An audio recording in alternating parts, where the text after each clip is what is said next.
زمانے کے مسلمانوں کے لیے بہت بڑا پیغام ہے اور اس آیت کی طرف بہت کم لوگوں کی توجہ جاتی ہے۔ پارہ نمبر 11 رکوع نمبر 6 اور آخر سے اوپر تیسری آیت اللہ فرماتے ہیں اولا یرون، ہندوستان کے مسلمانوں ایسا لگتا ہے کہ خدا کی قسم ایسا لگتا ہے کہ یہ آیت میرے اور تمہارے لیے ہی اور ہندوستان کے لیے اتری ہے، ایسا لگ رہا ہے۔ ابھی ترجمہ کروں گا تو آپ کہو گے کہ حضرت نے صحیح بات فرمائی۔ اولا یرون، کیا لوگ دیکھتے نہیں ہیں انہم یفتنون فی کل عام مرتن و مرتین، کہ ان کے اوپر ایک ایک سال میں ایک ایک نہیں، دو دو نہیں، کئی کئی فتنے، آزمائشیں اور مصیبتیں آ رہی ہیں۔ ایک ایک نہیں، 2019 میں کتنی آفات آئی ہمارے سامنے ہے، اور 2019 پورا نہ سمجھے، رمضان میں جو جشن منایا گیا انتخابات کی جیت کا، اس کے بعد گڑا گڑ حالات آتے رہے۔ صرف 6 مہینے میں 4 بڑے بڑے بل پاس کیے گئے۔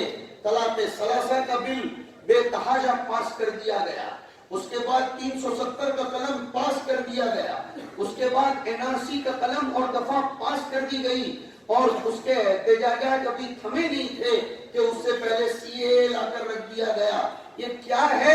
اس آیت کے پلیٹ فارم پر آؤ اور مجھ سے سمجھو کہ اللہ بیان فرماتا ہے کہ انہم یفتنون فی کل عام مرتن او مرتین، کہ ایک ایک سال میں کئی کئی مرتبہ ان کو آزمایا جاتا ہے، پھر بھی لا یتوبون ولا هم یذکرون، توبہ نہیں کرتے، اپنی زندگی میں تبدیلی لانے کو تیار نہیں ہوتے، نصیحت حاصل نہیں کرتے، احتجاجات کر لینے کو، چیخ و پکار کر لینے کو اور چلا لینے کو ہی اپنا سب فریضہ اسلامیہ سمجھتے ہیں۔ اس آیت نے پیغام دیا ہے کہ حالات ہم سے 2 چیزوں کا مطالبہ کرتے ہیں، ایک توبہ اور ایک تذکر۔ توبہ کا مطلب گزشتہ کی زندگی کے اوپر توبہ کر کے اللہ کی طرف متوجہ ہونا، اور تذکر کا مطلب آنے والی زندگی کے لیے کوئی منصوبہ بندی، کوئی لاہے عمل، کوئی منظم محنت اور کوئی آپسی مل جوڑ کر ایک منظم پلان بنانا کہ مسلمانوں کے اندر سے وہ کیا وجوہ اور عوامل ہیں۔ ایک ڈاکٹر اگر آپ کو یہ کہتا ہے کہ آپ کو کینسر ہو گیا ہے، وہ آپ کو کہتا ہے آپ کو ملیریا ہوا، لیکن وہ آپ کو اگر یہ نہ بتائے کہ آپ کو یہ کیوں ہوا ہے تو وہ بیوقوف ڈاکٹر ہے۔ وہ آپ کا علاج کرنا نہیں چاہتا، وہ آپ کو ٹینشن میں ڈالنا چاہتا ہے۔ میرا اور آپ کا رب حبیب بھی ہے، طبیب بھی ہے۔ میرا اور آپ کا رب حبیب بھی ہے، طبیب بھی ہے۔ علامہ جمال الدین قاسمی سیریا کے بہت بڑے مفسر گزرے ہیں، انہوں نے محاسن التأویل کے نام سے تفسیر لکھی، اور اس میں انہوں نے لکھا کہ اللہ یہ کہنا چاہتا ہے کہ اگر تم حالات کے بعد سدھر جاؤ گے تو گویا میں تمہارے لیے طبیب ہوں، کہ میں نے تمہارا آپریشن کیا، میں نے تم پر حالات لا کر پیغام حیات دیا ہے، پیغام صحت دیا ہے۔ جیسے ڈاکٹر جب کسی کا بدن چیرتا ہے تو اس کو اچھا نہیں لگتا، وہ ڈاکٹر کو بھی رحم آتا ہے، لیکن اگر سنو تو صحیح، اگر وہ ڈاکٹر خاص طور پر عورتوں کا دل نرم ہوتا ہے، یہ پوری دنیا میں مسلمہ اصول ہے، لیکن میں نے بڑودا میں دیکھا بڑی بڑی MS، بڑے بڑے سرجن کرنے والی عورتیں ہیں، ان میں سے ایک عورت سے ایک مرتبہ ڈاکٹر صاحب میرا ڈسکس ہوا کہ آپ عورتوں کا دل تو بڑا کمزور ہوتا ہے، آپ اتنے بڑے بڑے آپریشن کر کیسے لیتی ہیں؟ کہا مولانا آپ کا سوال ہی غلط ہے۔ مجھے اچھا لگا اس نے مجھے غلط کہا، اس لیے کہ زندگی میں کوئی تو غلط کہنے والا ملنا چاہیے، سبھی اچھا ہی اچھا کہتے رہے تو آدمی رب بن جائے، اللہ بن جائے۔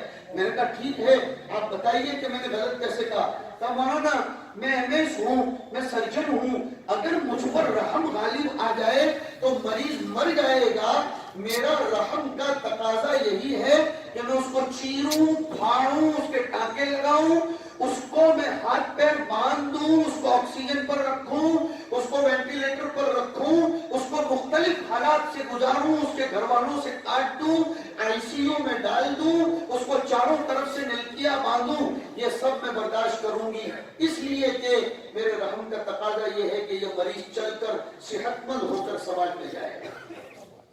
میرا اللہ بھی تو وہی چاہتا ہے۔ وہ کبھی مارتا ہے، کبھی کاٹتا ہے، کبھی کٹواتا ہے، کبھی سرے عام حالات لاتا ہے، مگر وہ یہ چاہتا ہے کہ میرے کہنے پر چلو۔ ایک پیشنٹ کا آپریشن اگر کر دیا گیا ہو لیکن وہ پرہیز نہ کرے، وہ ڈاکٹر کی پابندیوں میں نہ رہے اور اس کے رشتہ دار اس کو مجبور کریں بد پرہیزی کرنے پر، تو ڈاکٹر صاحب بھی میں جانتا ہوں ایسا کہتے ہیں دستخط کرو اور اپنے پیشنٹ کو لے جاؤ اور یہ لکھ کر کہ اب تمہاری ذمہ داری ہے، کچھ کو ذمہ دار مت بنانا۔ اللہ کا نظام اس عالم کے چلانے کے لیے ایسا ہی ہے۔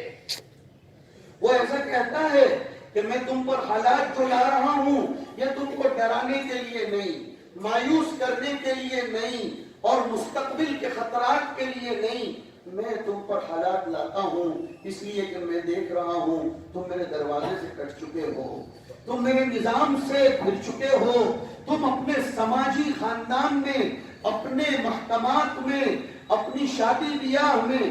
مجھے بہت معاف کریں گے پربنی کے دوستو، سال میں 2 دن حاضری ہوتی ہے تو میرا حق سمجھتا ہوں، آپ کو ڈانٹنا میرا حق سمجھتا ہوں۔ مجھے بتاؤ کتنے حالات آئے، نوٹ بندی آئی، جی ایس ٹی آیا، فسادات ہوئے اور کیا کیا نہیں ہوا۔ ہمارے بہت پیارے اور عزیز نوجوانوں کو اٹھا کر لے جایا گیا، لیکن کیا ہماری شادیوں کے حالات بدلے؟ کیا ہمارے خرچوں کے حالات بدلے؟ کیا ہماری بے پردگی، جھوٹ بولنا، جھوٹ بول کر تجارت کرنا، وقت کو برباد کرنا، عورتوں کو ناجائز دیکھنا اور میرے پیارے نوجوانوں کا یوٹیوب پر اور فیس بک پر اور ٹویٹر پر اور ٹیلی گرام پر بیٹھے رہنا، اس میں کوئی کمی آئی؟ میں قسم کھا کر بولتا ہوں 1% کمی نہیں ہے۔ تو پھر کس منہ سے اللہ کے پاس صبح میں قنوت نازلہ کی دعائیں کرتے ہو؟ مجھے معاف کریں گے، پھر کس منہ سے مانگتے ہو کہ اللہ تیرے رحم و کرم کا مظاہرہ فرما؟ شرم آنی چاہیے۔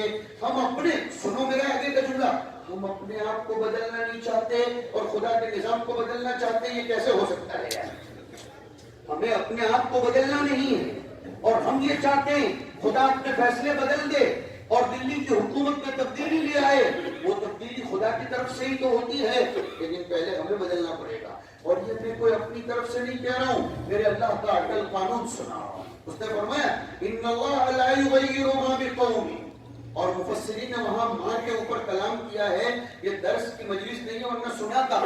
ان اللہ لا یغیر ما بقوم حتی یغیروا ما بانفسہم، اللہ کسی قوم کی حالت کو تب تک نہیں بدلتا جب تک کہ وہ قوم سب سے پہلے اپنی حالت بدلے۔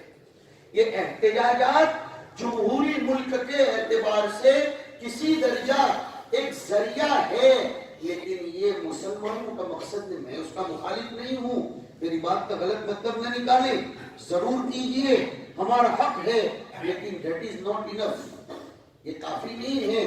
سب سے پہلے سر جوڑ کر بیٹھ کر ہمارے اندر تبدیلی لانے کی ضرورت ہے۔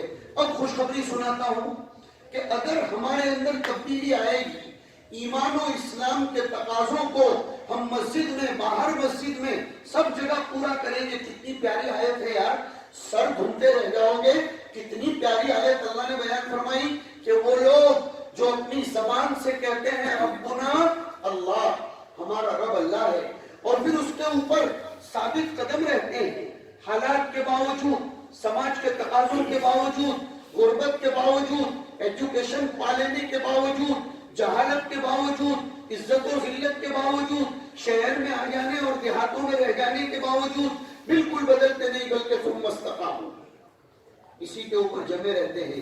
کیا پیارا پیغام ہے، فرمایا تتنزل علیہم الملائکہ۔ ارے سنو تو صحیح، کیا پیارا کلام ہے، مجھے خود کو ایک خوشی ہو رہی ہے۔ کیا میرا اللہ بیان فرماتا ہے کہ جو یہ کہتے ہیں کہ ہمارا رب اللہ ہے اور پھر اس کے تقاضوں پر جمے رہتے ہیں، تو کوئی قائد تو کیا تمہیں وعدہ کرنے آئے گا؟ فرشتے اترتے ہیں اور دلوں پر یہ الہام کرتے ہیں لا تخافوا، آئندہ کے لیے ڈرنا مت کہ ہندوستان میں کیا ہوگا، ولا تحزنوا، اور پیچھے کیا ہوا اس پر غم مت کرنا۔ کیوں؟ آگے کی آیت نے تو آدمی کو جھما دیا، نحن اولیاؤکم فی الحیات الدنیا وفی الآخرہ۔ اللہ نے فرمایا ہم تمہارے کارساز ہیں، تمہارے کاموں کو بنانے والے، لوگوں کے دلوں کو پھیرنے والے، تم کیا کسی کی آواز کو روک سکو گے؟ تم کیا کسی کے دل کو روک سکو گے؟ تم کیا کسی کو اسٹاپ کر سکو گے؟